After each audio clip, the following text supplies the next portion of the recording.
السلام علیکم ناظرین حضرات، چینل کو ابھی سبسکرائب نہیں کیا ہے تو چینل کو سبسکرائب کر لیجئے، ساتھ میں بیل آئیکن ضرور دبا دیجئے تاکہ آنے والی ویڈیو کی نوٹیفیکیشن آپ کو ملتی رہے۔ یا ہو سکتا ہے بڑے شہروں میں بھی ایسا ہی ہوتا ہو۔ آپ سوچتے ہوں گے وہ کیسے؟ تو 11 مہینوں کے اندر رات کو مرد و خواتین جو ہے بیڈمنٹن نہیں کھیلتے، کیرم نہیں کھیلتے، کرکٹ نہیں کھیلتے، لیکن جیسے ہی ماہ رمضان کی راتیں شروع ہوتی ہیں تو بلڈنگوں میں، گلیوں میں کرکٹ کھیلا جاتا ہے، بیڈمنٹن کھیلا جاتا ہے۔ حد تو یہ ہے کہ واللہ میں آپ کو کیا بتاؤں، فجر کی نماز پڑھ کر کے نکلو اس وقت بھی بچے کھیل رہے ہوتے ہیں۔ اس سے زیادہ ماہ رمضان کی بے ادبی اور بے حرمتی کیا ہوگی؟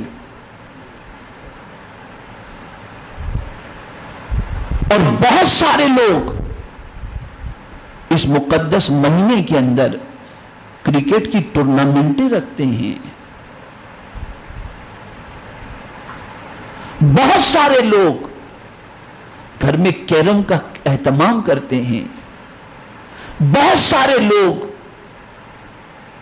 مختلف کھیل کود کے اندر اپنے وقت کو ضائع کرتے ہیں۔ کاش کہ ہمیں حضور اور صحابہ کی زندگی معلوم ہوتی کہ وہ کیسے رمضان المبارک کا اہتمام کرتے، تو صحابہ کرام کا عالم یہ تھا کہ وہ ماہ رجب سے اپنے کام کاج کو سمیٹنے کی کوشش کرتے اور ماہ رمضان المبارک کے آنے تک اپنے بہت سارے کام کو جو انجام دے دیا کرتے اور ماہ رمضان جی بھر کر کے اللہ کی بندگی میں گزار دیا کرتے تھے۔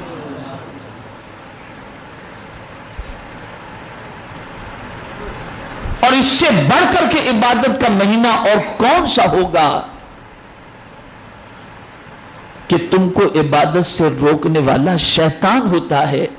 تو میرے مولا نے شیطان کو بھی چاند رات کو قید کر دیا تاکہ بندے جی بھر کر عبادت کریں، لیکن اب مسلمان خود ہی شیطان بن جائے تو اس کا علاج کیا ہے؟ خود ہی شیطان بن جائے تو اس کا علاج کیا ہے؟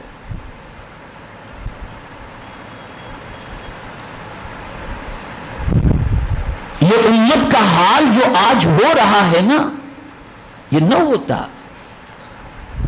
اس نے اللہ کی ہر نعمت کا مذاق اڑایا ہے، اس نے اللہ کی ہر نعمت کو ٹھکرایا ہے۔ اس امت نے جتنا رب قدیر جل جلالہ کی نعمتوں سے ناانصافی اس امت نے کی ہے، کوئی اور نہیں کیا۔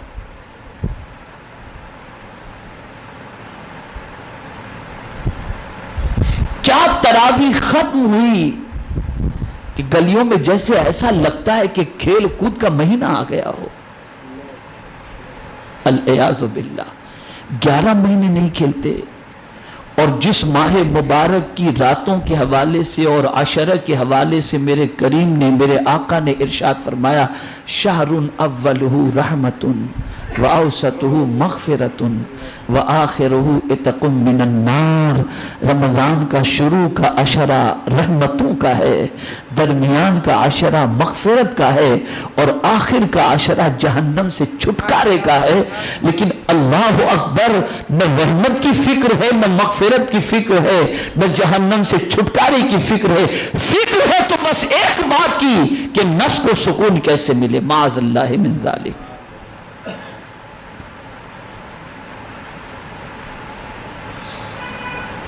یہ اس قوم کا حال ہے۔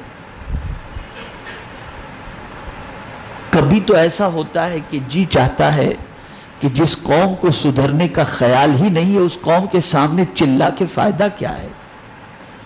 پھر قرآن کی ایک آیت یاد آ جاتی ہے، وَذَكِّرْ فَإِنَّ الذِّكْرَىٰ تَنفَعُ الْمُؤْمِنِينَ۔ نصیحت کرو کہ بے شک نصیحت مومنوں کو فائدہ پہنچاتی ہے، تو نصیحت کرتے ہیں۔ اور حضور کا فرمان ہے، میری طرف سے ایک آیت بھی پہنچا دو تو سرکار کا فرمان پہنچا دیتے، ورنہ قوم کا دل، اب جو بات عرض کر رہا ہوں غور سے سنیے گا، قوم کا دل اتنا مردہ ہو گیا ہے، اتنا مردہ ہو گیا ہے، اتنا مردہ ہو گیا ہے کہ نہ قرآن کا اثر اس پر ہوتا ہے، نہ حدیث کا اثر اس پر ہوتا ہے، حد تو یہ ہے کہ نہ نماز کا اثر اس پر ہوتا ہے، نہ روزے کا اثر اس پر ہوتا ہے، نہ حج کا اثر اس پر ہوتا ہے، اور نہ عذاب قبر کا اثر اس پر ہوتا ہے، نہ قبرستان کا اثر اس پر ہوتا ہے، نہ موت کا اثر اس پر ہوتا ہے. کسی چیز کا اثر یہ قوم قبول کرنے کے لیے تیار نہیں ہے. ہاں اگر یہ قوم اثر قبول کرتی ہے تو ہیرو کا اثر قبول کرتی ہے، پکچروں کا اثر قبول کرتی ہے، ناچ گانے باجے تماشوں کا اثر قبول کرتی ہے. اور یہی وجہ تو ہے کہ نماز پڑھنے کے بعد بھی وہی بے حیائی. بہت سارے نمازی آپ کو ملیں گے جو 5 وقتہ نماز کا اہتمام کرتے ہیں لیکن رات کو گندی پکچریں بھی دیکھتے ہیں، آوارگی بھی کرتے ہیں، لوگوں کا پیسہ کھا بھی جاتے ہیں اور ڈکار بھی نہیں لیتے، سود کا کاروبار تک کر جاتے ہیں، احساس تک نہیں ہوتا. تو جس قوم کو نماز نہ سدھار سکی، تعجب کی بات ہے، اس قوم کو کیا سدھارا جائے گا؟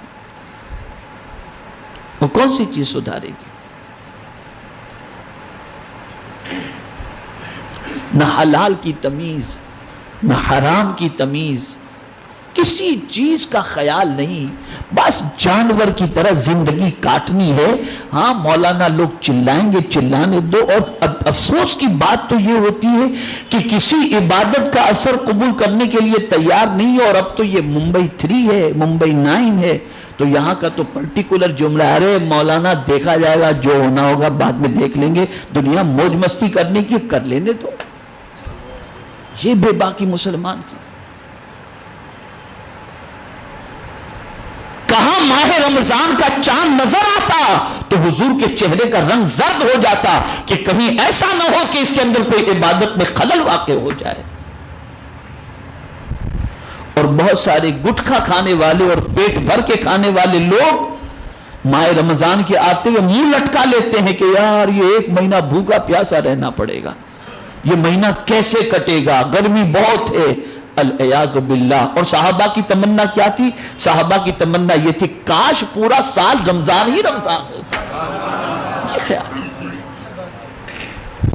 اور میرے آقا ماہ رجب سے رمضان کے استقبال کی تیاری کرتے اور دعا کرتے، اللہم بارک لنا فی رجب و شعبان وبلغنا رمضان. اے اللہ ماہ رجب میں برکت عطا فرما، ماہ شعبان میں برکت عطا فرما، اور ماہ رمضان نصیب فرما. یہ حضور دعائیں کیا کرتے تھے. اور یہاں حال یہ ہے کہ یہ کب ختم ہو اور کب نہیں، بلکہ ختم ہونے سے پہلے ہی ختم کر دیتے ہیں. ادھر قرآن شریف ختم ہوا، رمضان ختم جیسے، مسجد ویران، بازار آباد. یہ حال ہے اس قوم کا.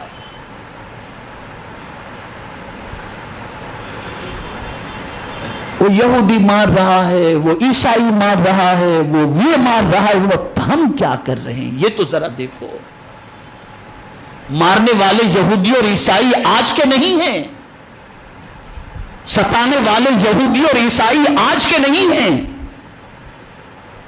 یہ تو زمانے قدیم سے چلا آ رہا ہے. لیکن قربان جائیے اس موقع پر نہتے صحابہ کامیاب کیوں ہو جاتے تھے؟ وجہ یہ تھی کہ وہ نماز سے سبق لیتے تھے، روزے سے سبق لیتے تھے، اور اس سے اپنی زندگی کو بدل دیا کرتے تھے. ہم کو نہیں بدلنا ہے،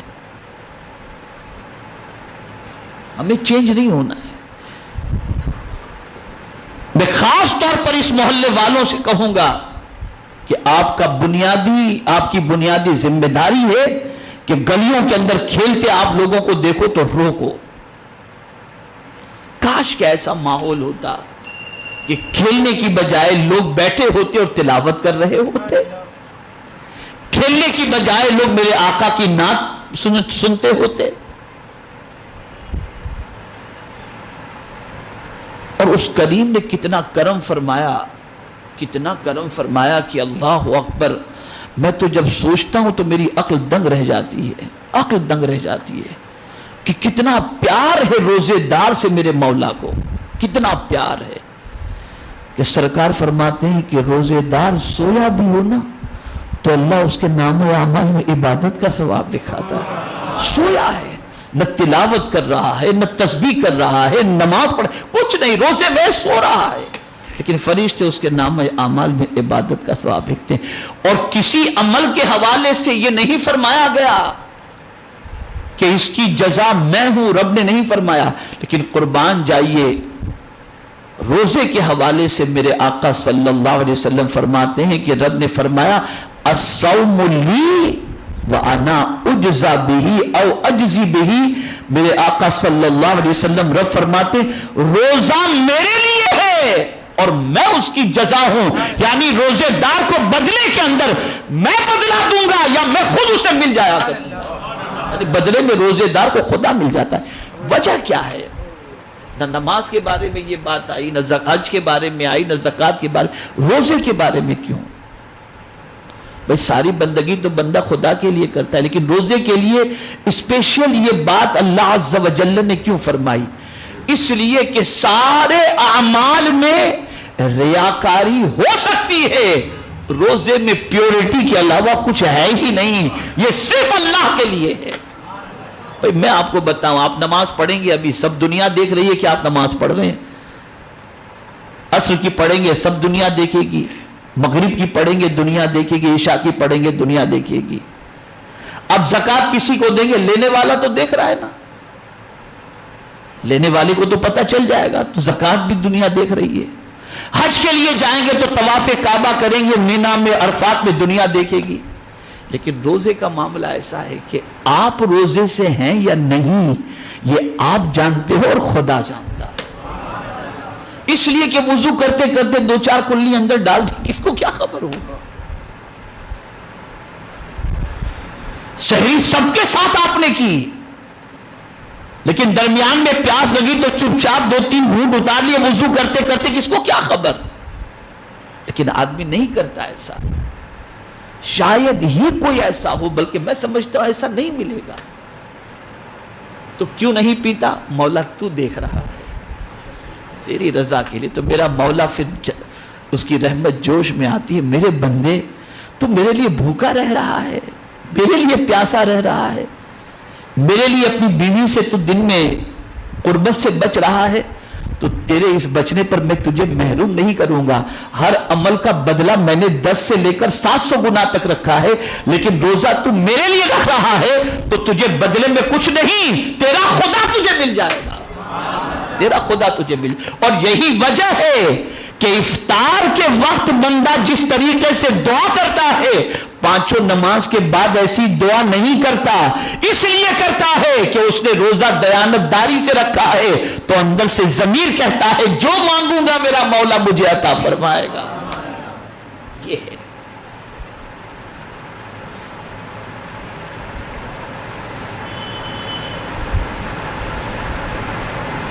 خود حضور صلی اللہ تعالی علیہ وسلم ماہ رمضان سے ایسا خوش ہوتے کہ سرکار صلی اللہ علیہ وسلم ماہ رمضان کا چاند نظر آتا تو کہتے مرحبا مرحبا مرحبا. ماہ رمضان کا ویلکم حضور کیا کرتے اور صحابہ کو ماہ رمضان شریف کی مبارکباد پیش کیا کرتے.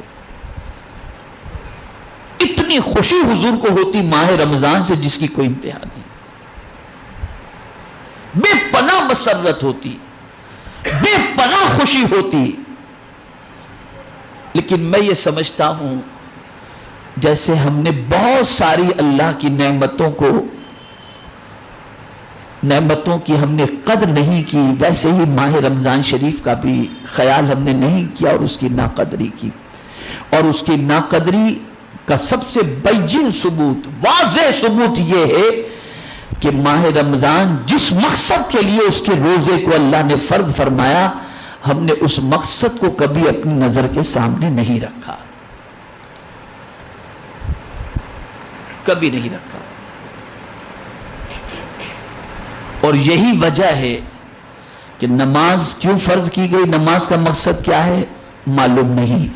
اس لیے مسجد سے باہر نکلے لڑکیوں کو گھورنا شروع کر دیا. عشاء پڑھ کر کے گھر سے نکلے، گھر جانے کے بعد اللہ رحم و کرم فرمائے کسی کو اللہ نے توفیق دی، تلاوت کیا، ذکر و اذکار کیا، سو گیا، اور کسی نے رات اپنی اللہ جانے کس کام کے اندر گزار دی.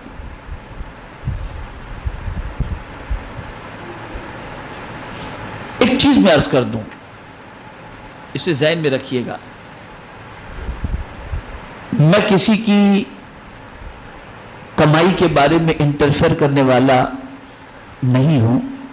سب اپنی کمائی کے بارے میں جانتے ہیں کہ کمائی حلال کی ہے یا حرام کی ہے, سب جانتے ہیں. لیکن ایک بات میں عرض کروں گا آج, اللہ نہ کرے صدبار نہ کرے, اگر کسی کی کمائی حرام کی ہے تو خبردار اس سے افطار کسی کو مت کرانا.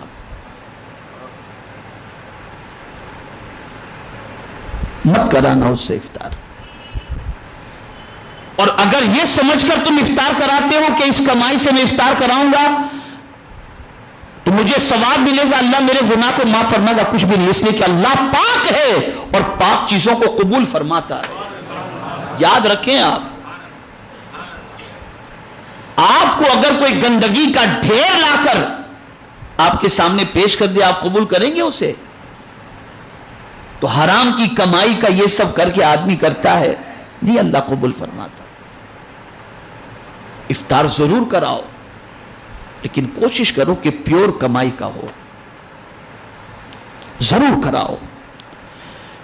اس لیے کہ سرکار صلی اللہ تعالی علیہ وسلم بھوکوں کا احساس دلانا چاہتے ہیں, پیاسوں کا احساس دلانا چاہتے ہیں. تو آقا کریم صلی اللہ تعالی علیہ وسلم نے روزہ افطار کرانے کا جو ثواب بیان فرمایا, اور میں نے جب اس حدیث کو پڑھا اور اس پر غور کرنے کی میں نے کوشش کی تو میرے عقل کے دریچے کھل گئے.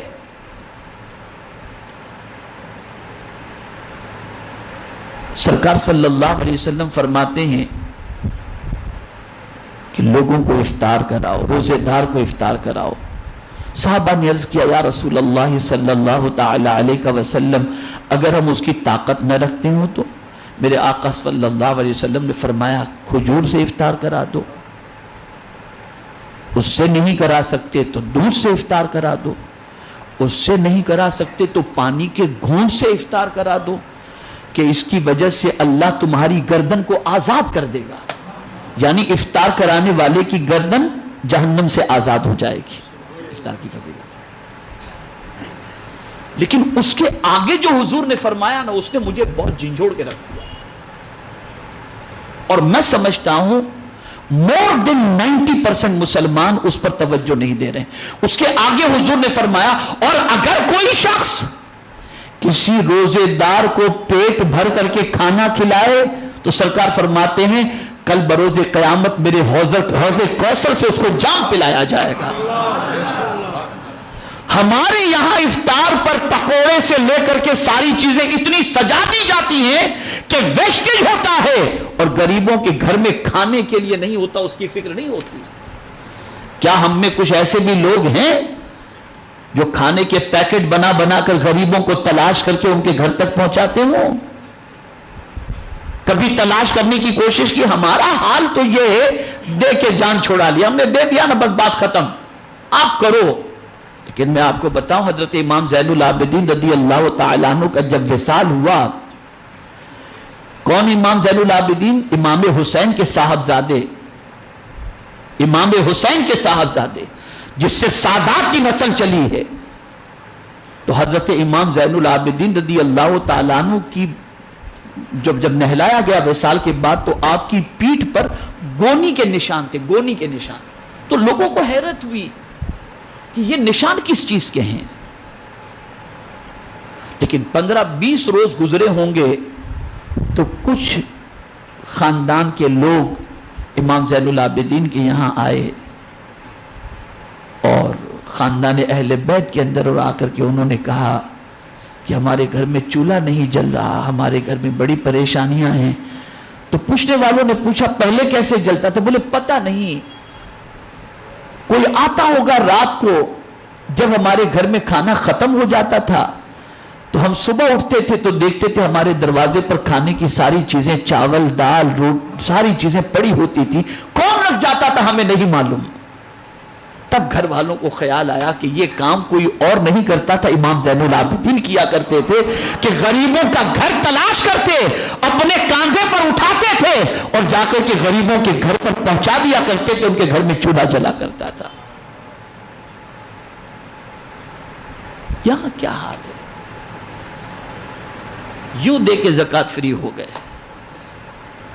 یوں کسی بانٹنے والے کو کبھی گئے جا کر کے غریب کے ساتھ بیٹھ کر افطار کیے؟ کبھی ان کا احساس پیدا ہوا؟ تلاش کرنے کی کوشش کی آپ نے؟ نہیں. دے کے جان چھڑا لینا ہے. تو نہیں، ایسا مت کرو. ڈھونڈو، کوشش کرو پہنچنے کی. اور یہ بھی بہت، اس میں بھی لوگ اپنا فائدہ سوچتے ہیں. مجھے بڑی حیرت ہوتی ہے. سوچتے ہیں رمضان میں نفل کا ثواب فرض کے برابر، فرض کا ثواب 70 فرضوں کے برابر، تو ہم رمضان ہی میں بانٹیں گے. ارے خدا کے بندے، تو اللہ کے لیے بانٹ رہا ہے کہ ثواب کے لیے اپنے لیے بانٹ رہا ہے؟ پہلے دے دے گا تو اس کے گھر میں پہلے انتظام ہوگا، وہ افطار میں کھا کر تیرے لیے دعا تو کرے گا.